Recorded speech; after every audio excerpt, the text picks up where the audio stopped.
When it comes to snacking, Americans love pretzels. In 2020, Americans consumed around 181 million of the baked doughy treat, with the average American eating around 2 pounds of pretzels a year, according to some sources. Where I'm from, in the Philadelphia region, pretzels are a part of our identity.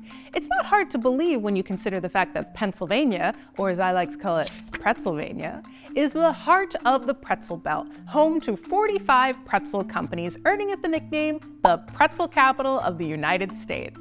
The business of pretzels is booming. But where did pretzels come from, and how did they become such a popular snack? It's time to explore the twisted history of pretzels. It's unclear exactly where pretzels got their start, but there are two major theories that are pretty convincing. The first origin story starts with a 7th century monk who lived in a monastery in either southern France or northern Italy. He took excess bread dough and twisted it to resemble arms crossed in prayer, with 3 holes representing the Holy Trinity. The monk called them pretiola, which in Latin means little rewards, because he'd give them to children as tiny treats for learning their prayers. The second story credits the creation of the pretzel to the Germans, who in Old German used to call them brezzatella, which is derived from the Latin word brachiatus, meaning arm. It's unclear exactly when Germans started making pretzels, but the earliest use of the pretzel in a baker's coat of arms was in the year 1111. This theory also has ties to religion, as German monks would give pretzels away to the poor as a symbol of good fortune. In America, when we think of pretzels, we often think of Germany. Though some rumors say that pretzels came over via the Mayflower, it was German immigrants who popularized pretzels in the United States. The first pretzel factory in the United States was established in Lititz, Pennsylvania by Julius Sturgis in 1861. He called it the Pretzel House. Up until this point, pretzels were soft, but Sturgis stumbled upon another innovation that would change pretzels forever: the hard pretzel. Like any good pretzel story, how Sturgis developed the hard pretzel also has its own twists. One story says that Sturgis left a batch of pretzels in the oven for a little bit too long. Instead of throwing the batch away, he gave one a try, only to find out that the crispy version of the salty snack was a delight in its own right. He tweaked the recipe a bit to make the sourdough morsels even more scrumptious, and eventually began selling his hard pretzels.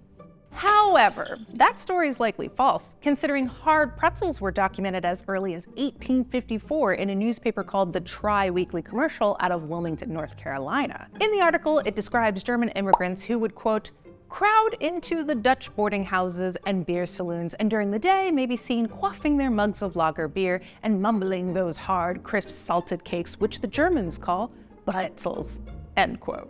The more likely origin story of Sturgis's brand of hard pretzels was documented by the New York Times in 1988. Sturgis's son Louis, who ran the Pretzel House until 1976, used to tell people about how his father got the recipe for a hard pretzel from a migrant worker. The traveler gave the elder Sturgis a recipe for hard pretzels, which were a shelf-stable, easily portable survival food. There's soft pretzels and hard pretzels.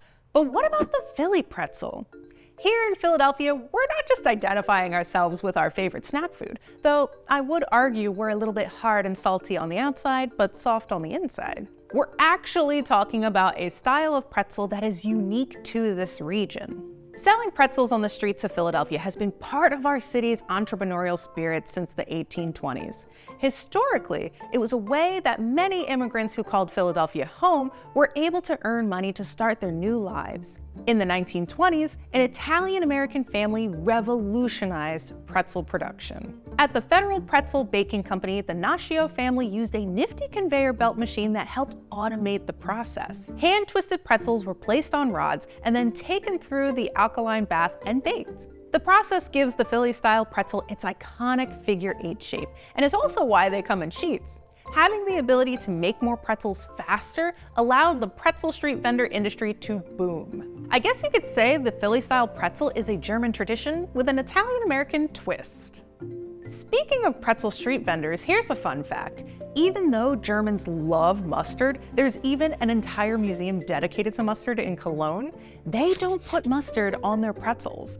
Pairing mustard with pretzels is an American concept and comes from street vendors who sold both pretzels and hot dogs. Vendors would often use mustard to hide blemishes on hot dogs, and the same trick could be applied to pretzels that developed salt blisters. So what's your preferred way to have a pretzel? Do you like them hard or soft, with mustard, or perhaps do you like them chocolate covered?